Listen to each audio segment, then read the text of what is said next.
Sebastian, kannst du noch mal kurz kommen?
President, dear colleagues, ladies and gentlemen, beautiful audience.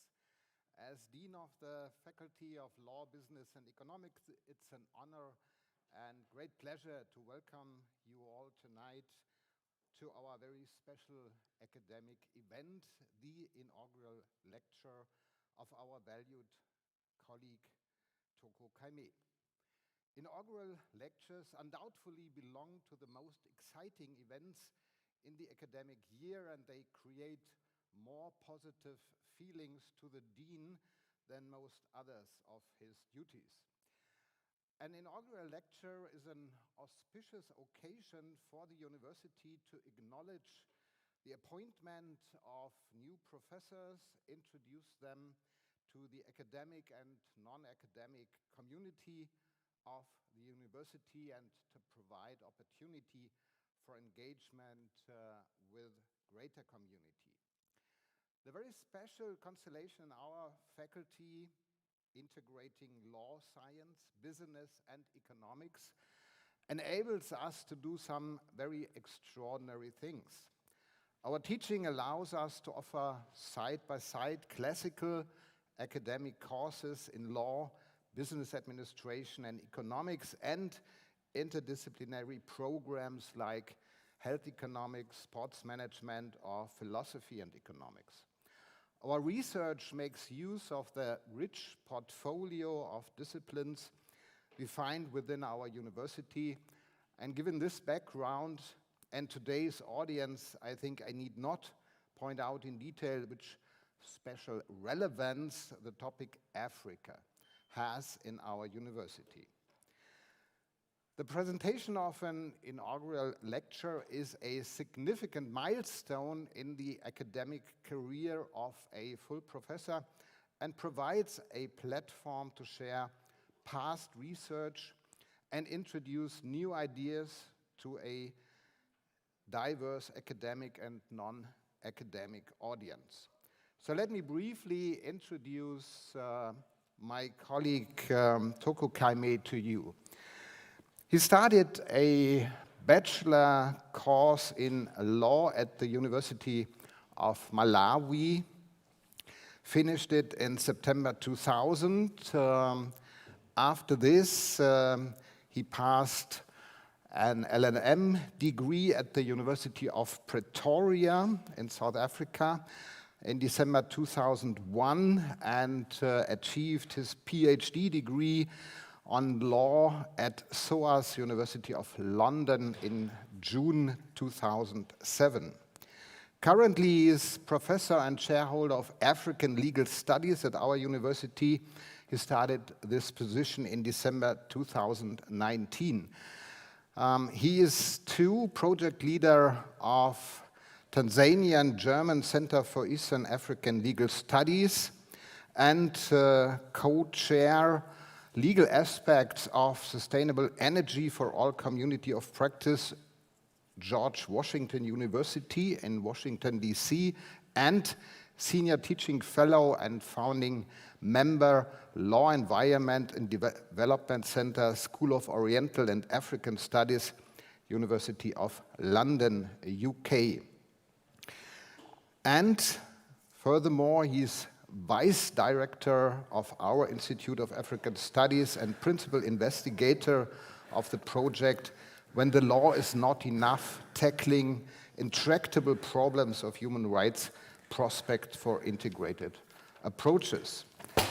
He held previous positions almost everywhere on this planet, including the University of Essex, Leicester, Surrey, London, Geneva, Cape Town, and Blantyre in Malawi. In tonight's inaugural lecture, Professor Kaime will give us an overview of his contribution to the following academic fields: children's rights, culture and legitimacy, vernaculizing human rights institutions, and legitimacy and the international climate change regime. You see, when he enters a taxi in the morning and the driver asks where to go, then probably his answer will be, it doesn't matter, I will be needed almost everywhere. In this, yes, dear colleague, we are all looking forward to your lecture, and good luck for this, but in between, I hand over to my colleague.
Oops, dear Thoko. So for me, it is a great honor and pleasure to say a few words of introduction on this special occasion, the inaugural lecture by Professor Dr. Thoko Kaime as the first holder of the recently established Chair of African Legal Studies at the University of Bayreuth. And there are two major reasons why this occasion is special and indeed, I would say, magnificent. First, the creation of the chair itself, and second, the exceptional scholar who has been selected as its first holder. So let me start by taking you on a very brief tour through the history of this chair.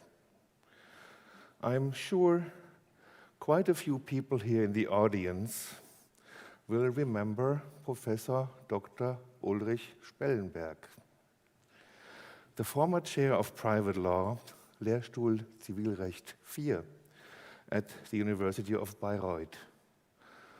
Professor Spellenberg not only happened to be the academic teacher and predecessor of the current president of our university, Professor Dr. Stefan Leible, he was also instrumental in establishing a research focus on African law at the University of Bayreuth. From the 1980s onwards, Professor Spellenberg directed several research projects and supervised a number of doctoral candidates and habilitation candidates in the field of law in Africa. And after his retirement in 2006, one of them carried on his legacy at the University of Bayreuth and expanded our university's profile in African legal studies even further. And this was none other than Professor Dr. Ulrike Wanicek, who was awarded the University Medal after her retirement in 2020 for her extraordinary achievements, most notably the establishment of the TGCL, the Tanzanian German Center for Eastern African Legal Studies, in 2008. However, Professor Wanicek's appointment was at the Institute of African Studies, and recognizing the lack of a sustainable structure for African legal studies in the Faculty of Law and Economics, a few stakeholders from the faculty and from the Institute of African Studies succeeded in procuring, with the support of the university board, the resources needed for the creation of the Chair of African Legal Studies. So this is, in a nutshell, how this chair was established. And as a matter of fact, I consider it as an instance where it is no exaggeration to speak of an Alleinstellungsmerkmal, a unique and outstanding feature that no other faculty of law in Germany has to offer, to the best of my knowledge. And the promise of the University of Bayreuth to fill this position was critical for the successful application of the Africa Multiple Cluster of Excellence in the Excellence Strategy back in 2018. Moving now from the history of the chair to its first holder, I cannot imagine a better fit for this position than Professor Dr. Thoko Kaime. I must confess that it was very instructive for me to sit in a series of meetings of the search committee involving close to a dozen colleagues from the Faculty of Law. Together with a colleague from geography, whom I've spotted in the room as well, I was expected to bring the necessary Africa expertise to the committee. And we found it quite fascinating to follow and occasionally also participate in the discussions that revolved around common law, normative and practical perspectives on legal rules, and notions of justice. And I came to realize that it is precisely the nexus of normative law and the search for justice in African contexts that distinguishes the scholarly profile of Professor Kaime. And it is also this nexus that makes his work so valuable and relevant for the agenda of the Africa Multiple Cluster of Excellence. As we've already heard from the Dean, Professor Kaime's scholarly itinerary started in Malawi, his home country, and equipped with degrees from the University of Malawi and the University of Pretoria in South Africa, he moved to the United Kingdom to enroll as a doctoral student at the School of African and Oriental Studies at the University of London. He obtained his PhD in law, as we've heard, in 2007, with a thesis on children's rights policy and law in Africa. Several appointments at British universities followed, the most recent as senior lecturer at the University of Essex from 2015 to 2019. Over the years, Professor Kaime broadened his research profile to include international environmental law with a particular focus on legal aspects of development and energy regulation.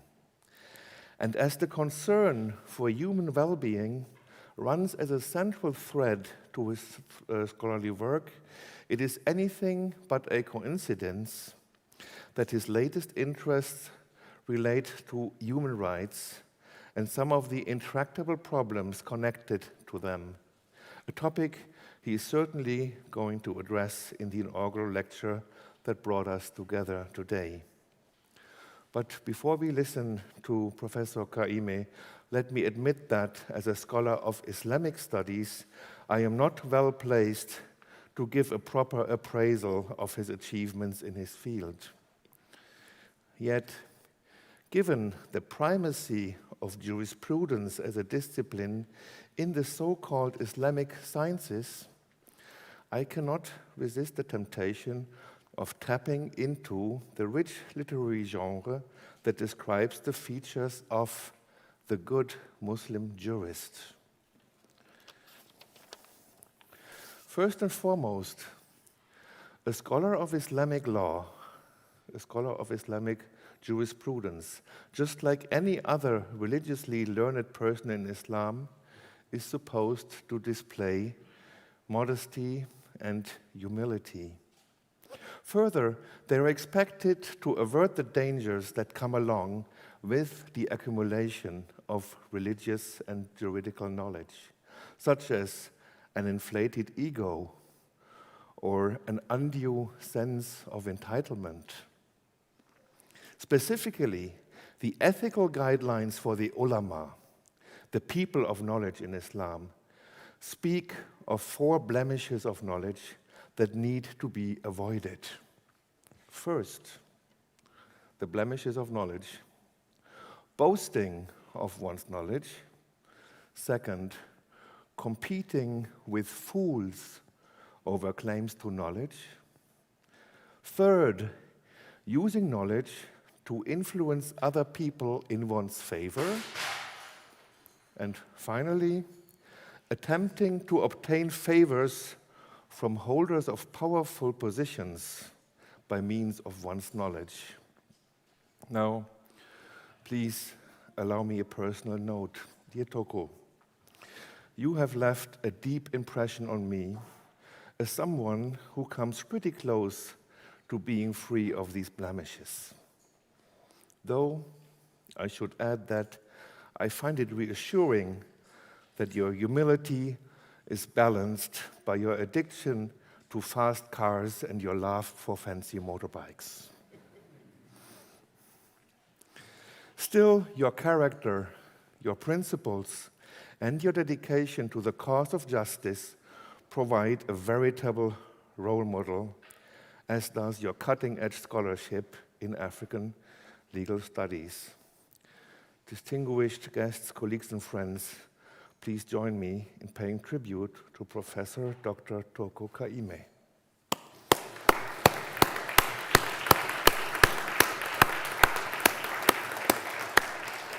So, my dear and esteemed Thoko, we consider ourselves fortunate to have you among us, and the floor is yours.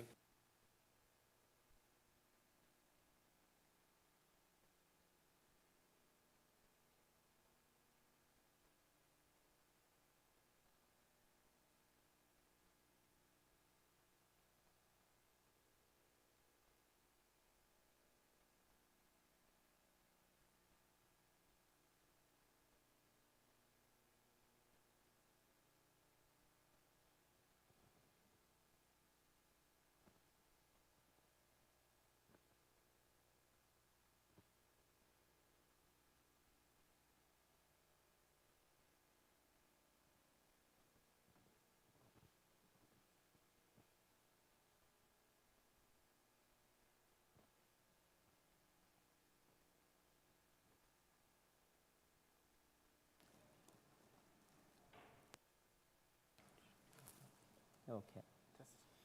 Hello? Okay, thank you. Morning, Nonse. Okay. Guten Abend. Vielen Dank für Ihr Kommen. Ich würde gerne ganz besonders begrüßen Professor Dr. Schluchtermann, Dekan. Thank you so much for introducing me. Professor Dr. Rudiger Sesemann, Dean of the Cluster Africa Multiple. Thank you so much for your kind remarks. Our President, Professor Dr. Stefan Leibler, glad that you could make some time to be with us this evening. And our Provost, Professor Dr. Nicole Kaiser, thank you so much. And my predecessor, Professor Dr. Vanitek, thank you so much.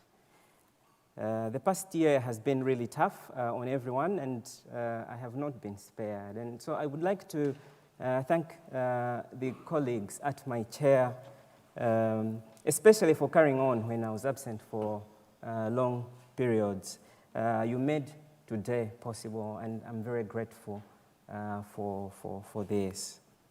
I would like to thank my Faculty of Law, Business and Economics for this honor to make my inaugural lecture. And in the next few minutes, I would like to share with you some highlights from my journeys in public international law, both to explain the focus of my scholarship so far and to share some perspectives for the future. So, welcome. Now, a few words about me. My name is Thoko Kaime. I am from Bangwe, a small township on the eastern edge of Blantyre in Malawi. My first choice career was to be a mechanic. I just loved cars. But now I look at this picture and I think my career is sort of suggested, you know. As a bright-eyed lawyer, fresh out of law school, I fancied myself the quintessential commercial lawyer, busy running contracts, litigation, and other private law stuff. My contemporaries and I imagined ourselves heading some big commercial law firms in the future. But as they often say, life often happens. And for me, it really happened.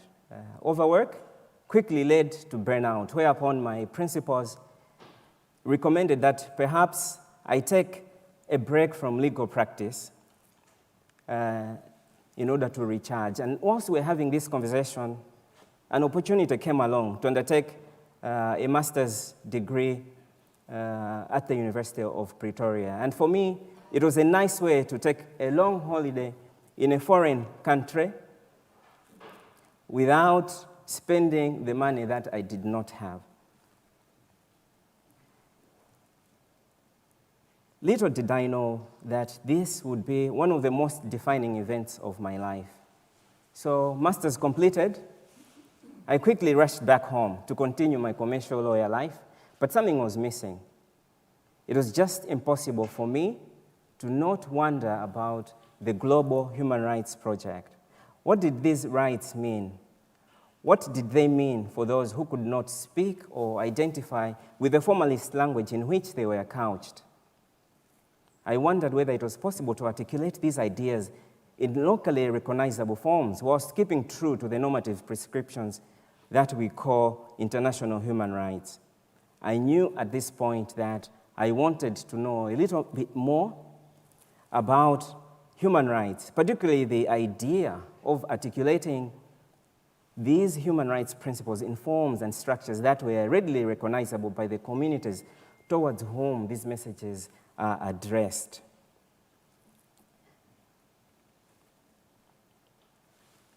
Now, my preoccupation with children's rights and culture begins after I attended a master's class on the subject with Julia Sloth-Nielsen at the University of the Western Cape. Her introduction into the subject was nothing short of outstanding. She was able to draw into her experiences in developing child labor, child law, not just in South Africa, but in many other jurisdictions where she had worked. The course offered immediately useful skills for anyone engaged in child rights work.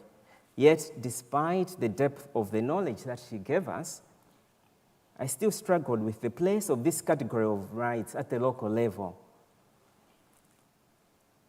What did children's rights look like beyond the state-centric measures that were so capable of logical examination? What were children's rights inside children's families, where we have these tangled webs of considerations at play? Unable to shake these doubts, I decided to write a note to myself outlining my thoughts regarding culture and children's rights. This note transformed into an article and subsequently into a Mathieu PhD inquiry into the cultural legitimacy of children's rights undertaken at SOAS, University of London. Right at the outset, I discussed ideas with Frans Filion and subsequently Farida Banda, two of my most influential teachers. Our discussions quickly revealed that it was not possible to undertake this sort of inquiry without going to the field and asking questions of children, of parents, teachers, and other community members. It is this introduction to the field and considerations of context that has influenced my legal analysis of public international law ever since. My first book is the outcome of a sociolegal inquiry into the human rights of African children and claims as its focus the first and only regional treaty on children's rights, the African Children's Charter. Article 1 of that charter calls upon states to recognize the rights, freedoms, and duties that are enshrined in it, and to undertake all necessary steps to adopt the measures that will give effect to the charter. At the same time, paragraph 6 of the preamble to the charter states that this concept of the rights and welfare of the child should be characterized by the virtues of African cultural heritage and inspired by African civilization. By positing African culture and civilization as the inspiration for the protection and promotion of children's rights, the African Children's Charter takes into account the need for cultural legitimacy in implementing children's rights and of the need for enhancing it where that support is weak. This appeal to tradition and African civilization is meant to increase the sense of ownership of the African Children's Charter as well as of the standards which it elaborates, and thereby enhance the legitimacy of the rights that are contained within this treaty. So in this regard, the African Children's Charter attempts to strike a balance between the recognition of universal human rights standards on the one hand, and of the need to respect local values on the other. So what these concepts of culture and cultural legitimacy in the context of human rights protection? Culture plays a crucial role in all human societies, whatever their level of socioeconomic conditions, religious or ideological orientation, or forms of political organization. To be human is to have been enculturated to some specific culture whose characteristics have been internalized. An-Naim suggests that we should use the term culture in what he calls its widest meaning, denoting the totality of the values, institutions, and forms of behavior transmitted within society, as well as material goods produced by men and women. This wide concept of culture covers Weltanschauung, or worldview, ideologies, and cognitive behavior. Whilst this view of culture is fundamentally correct, it is also important to avoid conceptualizing culture as static, homogeneous, and bounded entity defined by its specific traits. Evidence from the field indicates that cultures are not quantifiable things that sometimes just happen to come into contact with each other. Instead, culture is at once a dynamic process, a changing process, and also at the same time a specific practice without discrete boundaries. One benefit of conceptualizing children's rights as a set of cultural practices is that this stance emphasizes their adaptability. Because the African Children's Charter lays down only minimum standards, each act of application requires modification and adjustment. As such, children's rights standards must certainly be molded by the exigencies of a local culture, taking into consideration the specific dynamics of the community concerned.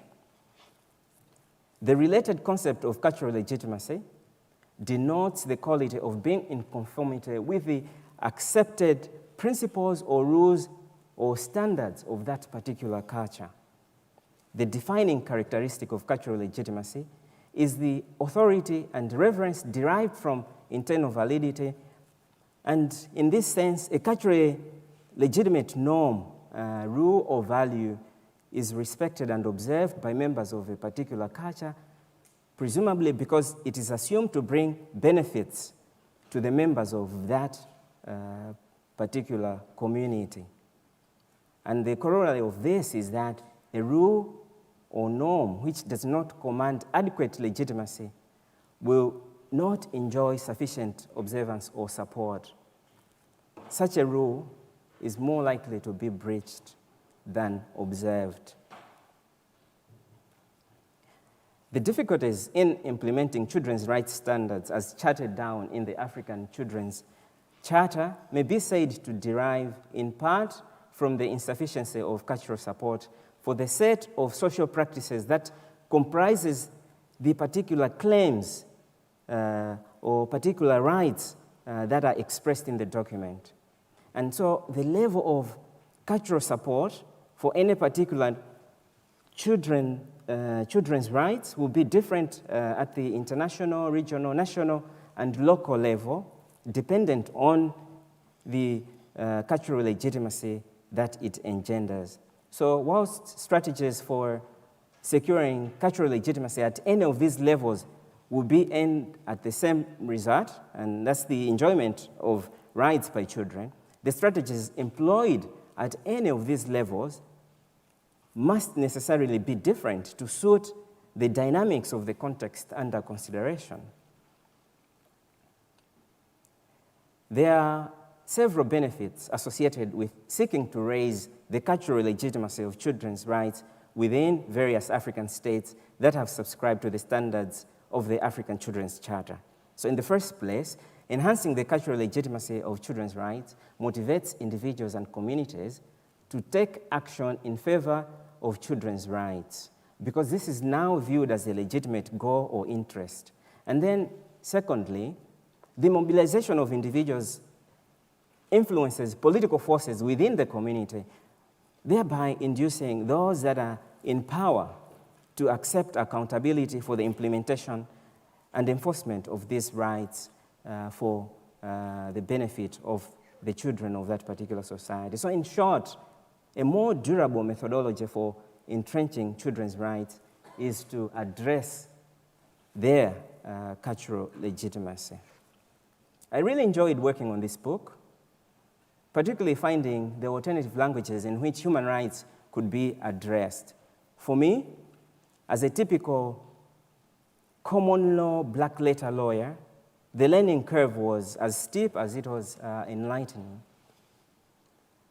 My personal conclusion, away from the scientific findings that I had postulated, was that to make children's rights useful, it was important to look beyond the formal systems that had been so thoroughly trained in and see the pathways embedded in societal structures.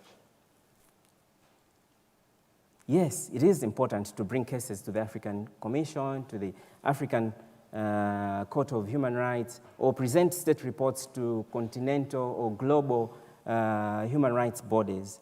But wasn't it even better to weave these normative prescriptions into the lived reality of the people? These were interesting questions for me, but once this project was over, I quickly went back to private practice. This time at a consulting firm in London town, and again, my belief was that I was the commercial lawyer first and foremost, and it meant I could not wait to get back to doing commercial lawyer stuff. But at the back of my mind, these questions about the alternative languages in which human rights find expression kept nagging at me. I wanted to understand how expressions of supposedly universal normative prescriptions take hold in day-to-day life beyond the strictures of legal practice, so to speak. Two major events happened whilst I worked in London. And the first was that I was asked by Philippe Callet to contribute to teaching environmental law at SOAS. And through this connection, my reluctant connection to academia continued. I say reluctant, but I was only too happy to crash into other people's conferences, attend workshops, as well as undertake a sport of writing and publishing, much to the bemusement of my colleagues and bosses at work. Yes, quite the quintessential commercial lawyer, you would say. As I juggled my double life in London, I quickly discovered that human rights training was like the priesthood. You could leave midstream, but you cannot unlearn to be a priest. and this is what happened to me. It is weird to look back, but my Thursday teaching sessions at SOAS were the best part of my week. And so the second major event that happened during this time was that I was offered the opportunity to begin my academic career in earnest by Rosalind Markham at the University of Surrey. I remember during our first conversation, she asked me what I wanted to teach, and I eagerly said, public international law, of course, or anything related to public international law. And she said, well, public international lawyers are 3 a penny. And since you are a common lawyer, you are going to teach contracts, property law, and jurisprudence. But this notwithstanding, at Surrey, I claimed the space to think a little more about these questions that I had mentioned earlier. How to look beyond the formal protection systems and what this meant for children's rights. Okay, now, I've been asked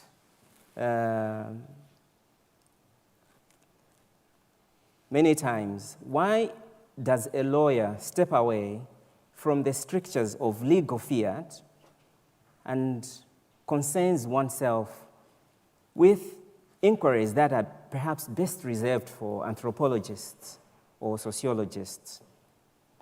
These questions are often asked by folks who do not have the benefit of my context and experience. In my kind of place, the formal legal systems were often imposed by outsiders. And despite a history of independence, their reach is still short and uneven. Yet, despite these facts, there are competing normative systems that have been sidelined just because they are quote-unquote informal.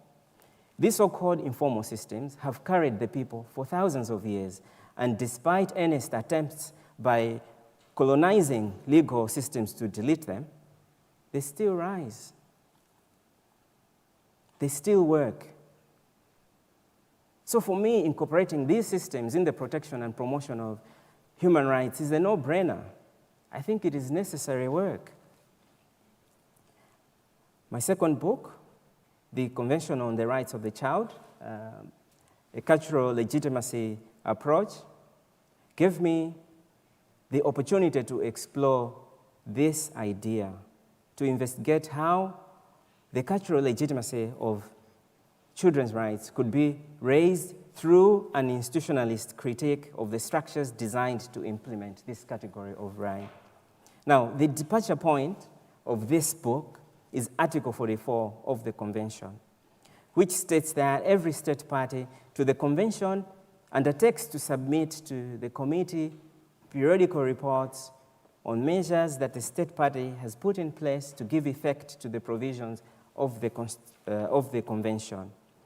The committee's powers under the state reporting systems are very extensive, and the mandate extends to examining any information that is relevant to the issue of implementing children's rights. So under the CRC, we see the formal protection of children's rights relying on a mixture of both domestic and supranational processes. And central to the operation of the supranational processes is the role of the Committee on the Rights of the Child, which is given this general mandate of promotion and protection as enshrined in the Convention. In particular, the committee is charged with this duty to examine the progress that states have made in achieving the realization of children's rights. And the task is fulfilled by the examination of state reports. With regard to domestic processes, which constitute now the second limb of the formal implementation processes, states that are parties to the Convention commit to respect and ensure the rights protected therein, and in particular, they are required to undertake all appropriate legislative, administrative, and other measures for the implementation of the Convention's prescriptions. So we see here the Convention envisaging that states will incorporate its provisions in their constitutions or national legislation, as well as through policy development and implementation. Both domestic and supranational implementation activities are aimed at the domestication of the CRC into local law. The singling out of legislative and administrative measures in Article 4 of the Convention is not by accident, but indicates a preference for state-centered measures that focus on parliamentary processes and formal government institutions and the resulting legal structures that enforce children's rights. Thus, the main thrust of the formal mechanisms is to put in place structures that ensure legal justiciability of the Convention's various principles. However, because of various structural and institutional reasons, legal protection strategies that only focus on domestication may be slow in raising the cultural legitimacy of children's rights. Notwithstanding the procedural differences amongst the various legal protection mechanisms at both domestic and the supranational level, narrowly conceived legal protection comes down to justiciability. And this model requires that a court or tribunal identify an individual victim, the wrongdoer, and then to pronounce a remedy for the violation. According to this model of children's rights, when children or their representatives believe that rights have been violated, the aggrieved party may institute a claim for redress before a court or a tribunal. If the issues are not settled out of court, then a trial may follow, whereby the court will determine whether a violation has occurred.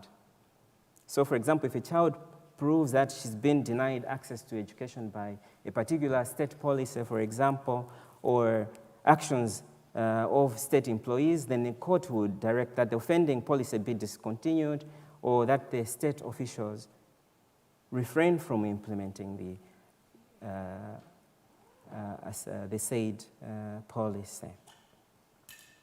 It is clear from the above example that this conception of legal protection presupposes that the violation of children's rights is the exception rather than the rule, because the slow and often expensive process of judicial vindication of rights on a case-by-case basis cannot cope with systematic violations or failures to protect children's rights. So there are various reasons for this rather pessimistic outlook. Effective legal protection assumes the existence of several factors that favor the proper adjudication of human rights disputes. And these include a certain degree of political stability, economic resources, institutional capacity, and willingness to resort to the courts for the enforcement of children's rights, for example. Strict adherence to the legal protection model discourages the development of a more harmonious relationship between children's rights and culture, concentrating as it does on state-sanctioned machinery for the vindication of rights. Such approaches assume that the possibility of realizing children's rights does not exist in local practice or custom and can only be found in alternatives offered by national legislation or international children's rights regimes. So this rendering of implementation efforts presents various theoretical but also practical difficulties. First, it assumes a radical disjuncture between the sphere of custom on the one hand and formal law and institutions. And thereby it obscures the activity that the state apparatus might play in shaping cultural norms at the local level, but also vice versa.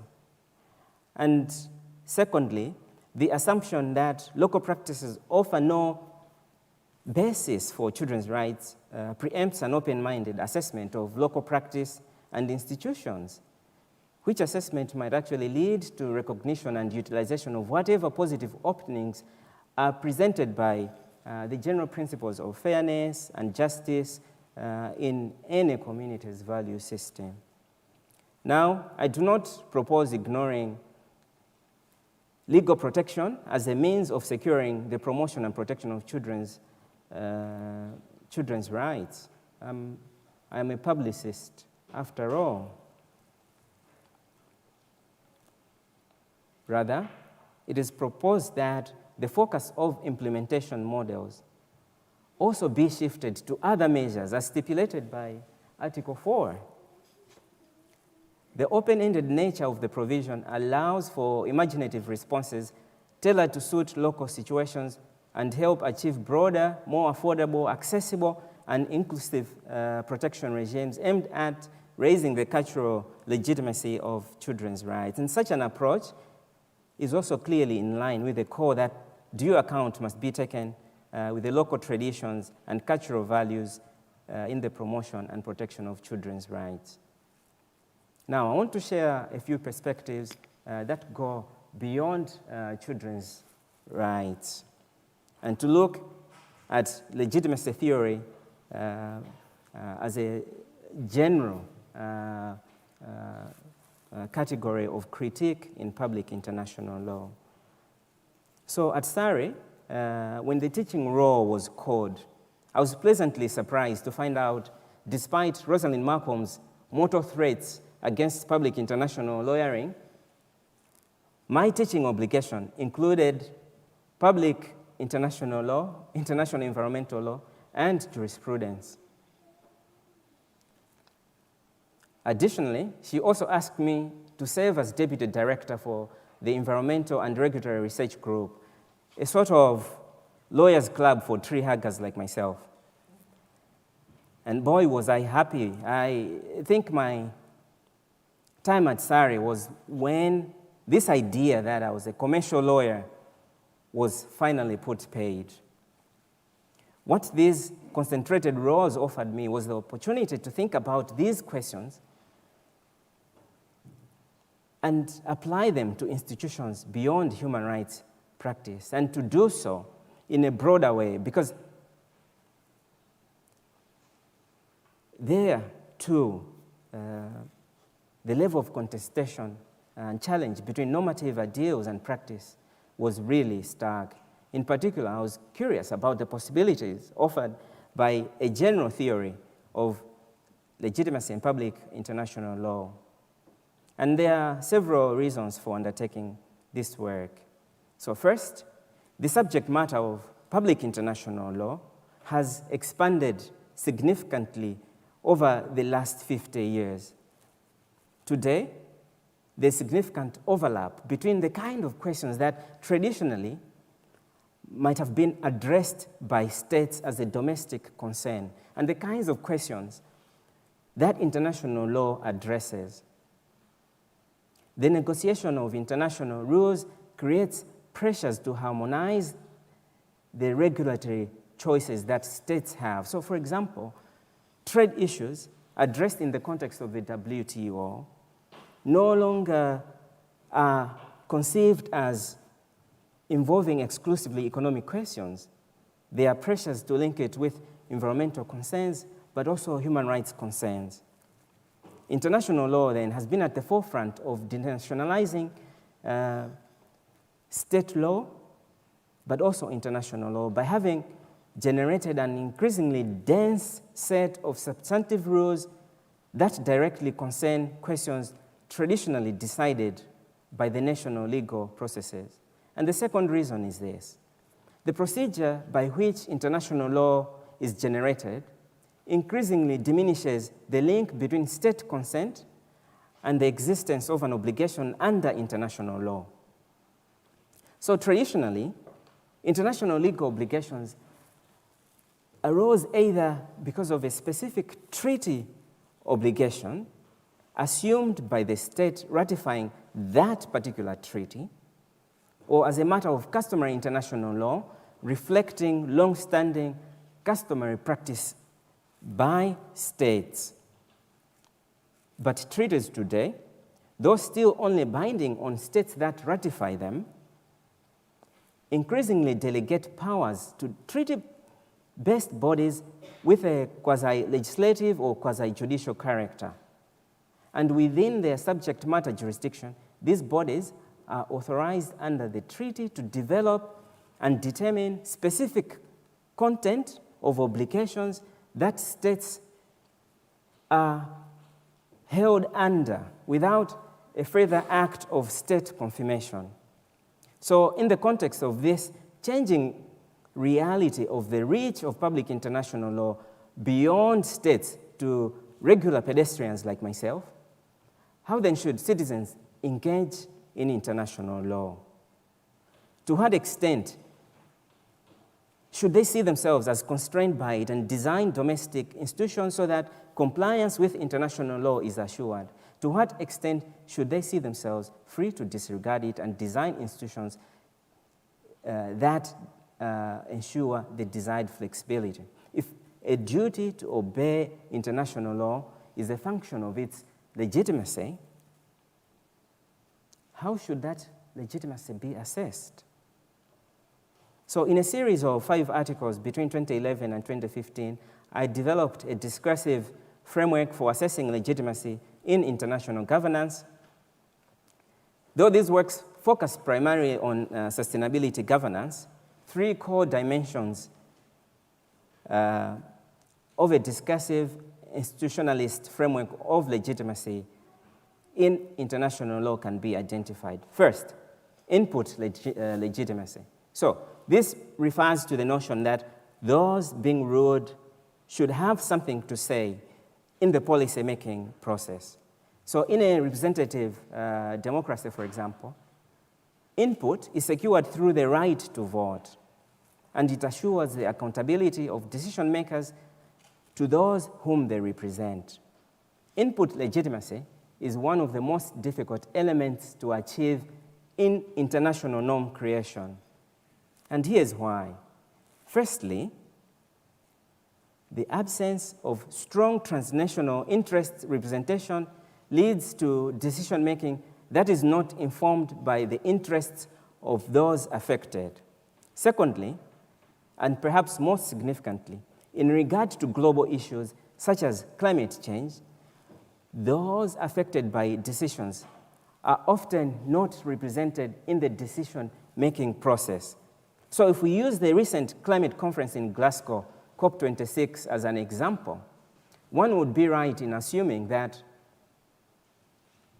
the lead should rightly be taken by states that are gravely affected by climate change, such as island states, for example, or global south countries experiencing tragic consequences of climate change.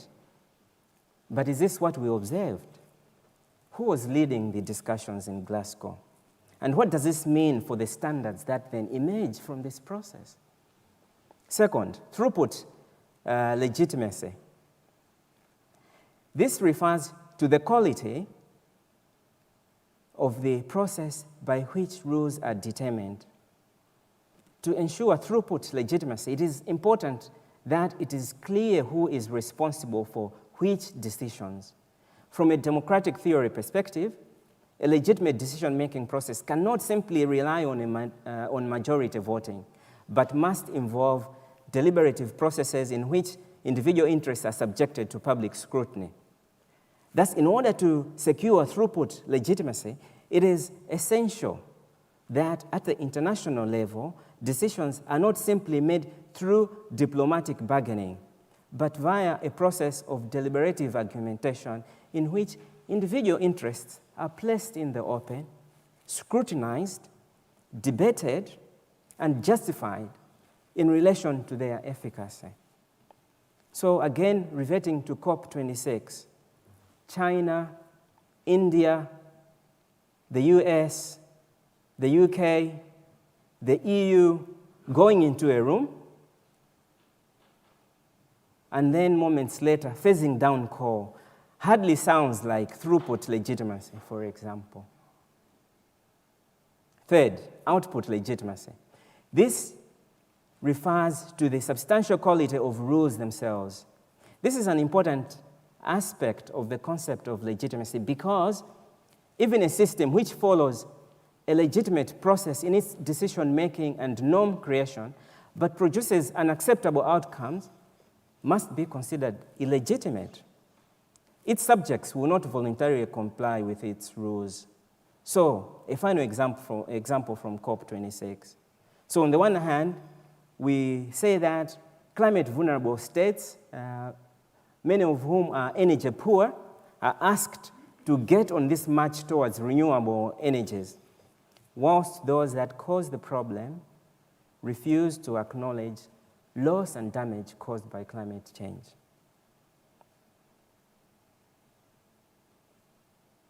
What are the prospects that they will adhere to this regime? Now, if this sounds very theoretical and so far from daily public international law, perhaps it's because it is an abstraction. So what I'll try is give an example from climate change. And I'm going to look at legitimacy in the context of international climate change. Okay, now, because of its tremendous temporal and spatial scope, climate change poses profound regulatory issues, significant transboundary effects, and spatially differentiated effects make it highly desirable that international regulatory mechanisms are utilized in order to arrive at effective mitigation and adaptation solutions. Yet, the different spaces that countries occupy in terms of causation and effect makes agreement on what must be regulated through international mechanisms and how to regulate such subject matter very difficult indeed. We've seen this over the last couple of weeks. It's not like we were negotiating climate change for only the first time. The adaptation and mitigation strategies proposed by governments and non-governmental organizations will likely require radical and fundamental shifts in socio-political structures, technological and economic systems, organizational forms, and modes of regulation. The sheer volume of law and policy emanating from the international level makes it uncertain which type of regulatory or policy framework is likely to have a positive impact. As a result, climate change is not just an environmental problem requiring technical and regulatory solutions. It is a cultural arena in which a variety of stakeholders, states, agencies, firms, industry, NGOs, and others engage in contestation as well as collaboration over the form and substance of the evolving regimes of governance. Success or failure of proposed measures would depend on their acceptability within the local constituencies within which they are sought to be applied. Therefore, there is an urgent need to better comprehend and theorize the role of cultural legitimacy in the choices and effectiveness of international legal and policy interventions aimed at tackling what is the biggest challenge of our lifetime, climate change. And in this regard, it is crucial to recognize that legitimacy critiques of international climate change regulation have the capacity to positively influence policy trends and legal choices. Now, what's the subject matter of this book was relevant for current debates relating to the efficacy of a fast-evolving climate change regime. For me, its importance was less about applying theories of legitimacy to public international law and more about how we learn together, how we think together, and co-produce knowledge on matters of importance in public international law. Working on this book allowed me the privilege to assemble a team across the disciplines and try to learn and think about climate change as a crucial problem of international law. As public international law becomes ever more expansive into areas of critical concern, I think it is clear that legitimacy critiques as a framework of inquiry will continue to hold an importance in upholding the efficacy of international law. So what started out as a modestly funded project at SARI's Environmental and Regulatory Research Group actually gave me the opportunity to establish a network of colleagues friends who've had a profound impact, not only in the way that I think about the law, but also how I teach the law. More importantly, our community of practice has influenced the choices that I've made in public international law scholarship. And this is a formula that I've had the opportunity to deploy on repeat at Surrey, at Leicester, at Essex, and here at Bayreuth. Through this work, I found my tribe. Many of my interlocutors have in one way or another accompanied me on these journeys, and a handful are here tonight, and many are watching with us on the video stream. And I thank you, and I take the lessons that we have shared into the work of the Chair of African Legal Studies here at the University of Bayreuth.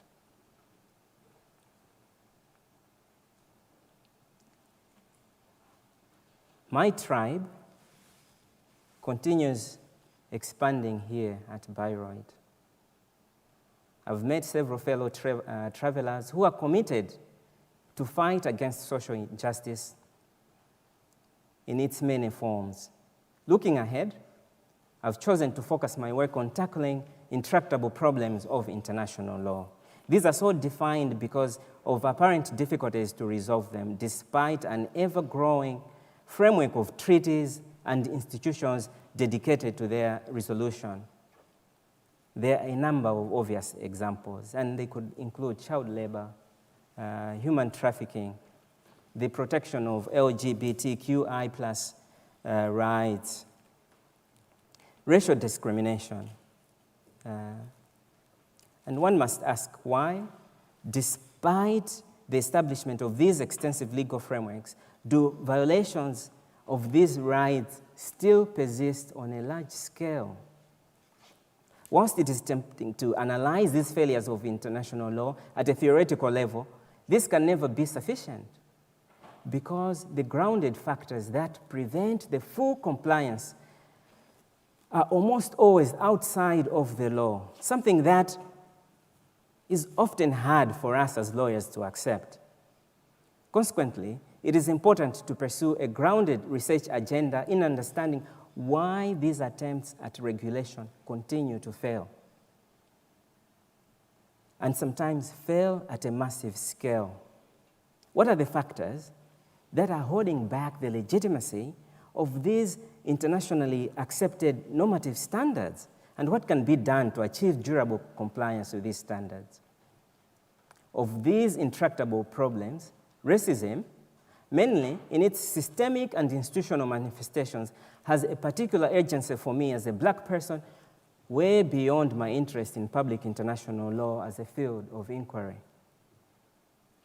It affects my sense of place in the world, here in Bayreuth, here at the university, and every space that I might wish to occupy. Last year, at the height of the Black Lives Matter demonstrations, following the murder of George Floyd, I was asked by one prominent German international law blog to write my opinions about non-discrimination, my experiences as an African and an African scholar in England and now in Germany. As I reflected on this, it struck me how little progress has been made, despite tremendous strides in legal and institutional protection of human rights, and specifically non-discrimination. I grapple with this question, why there's such a huge disparity between the legal frameworks that we have and the incidence of human rights violations based on one's race. Even at these, our universities, supposedly the highest places of learning, the case against institutional racism is still up for debate. What can be done to close the gap between the formal protection that we have as against the lived reality of individuals? How do we structure legal discourse on anti-racism so that those responsible for our shared spaces pause and listen instead of defaulting to tired or denialism. Beyond writing in prestigious blogs and speaking in auspicious halls, a fundamental question for me is what can our chair do in its education, research, and outreach missions to make a real and sustained difference and demonstrate that anti-racism work is a priority, not just for publicists like myself, but for everyone. I think the continuation of neocolonial structures in the making and implementation of public international law makes the extension of legitimacy critiques rather urgent in the work of this chair. Our research and teaching must provide the tools for a sustained examination and deconstruction of international law's claim to abstract universality, to properly provincialize the Eurocentric approach in public international law, and to give space to alternative voices. But not only to do this at some abstract level, but to ensure that change begins here at home. There's something special about the chair of African Legal Studies, something special. The first and only chair to focus on the study of African legal systems in any German law school. But if this unique position is to mean anything, the chair must be a launchpad for tackling these intractable problems. I am thrilled that I'm joined on this trip by interlocutors from many other disciplines with whom I hope to figure out workable solutions, because it is clear that the law is not enough. So, in anticipation of a productive journey ahead of us, I would like now to invite you for some drinks and some food that has been laid out outside of this hall. And thank you for having me. Vielen Dank, and have a good evening. Thank you.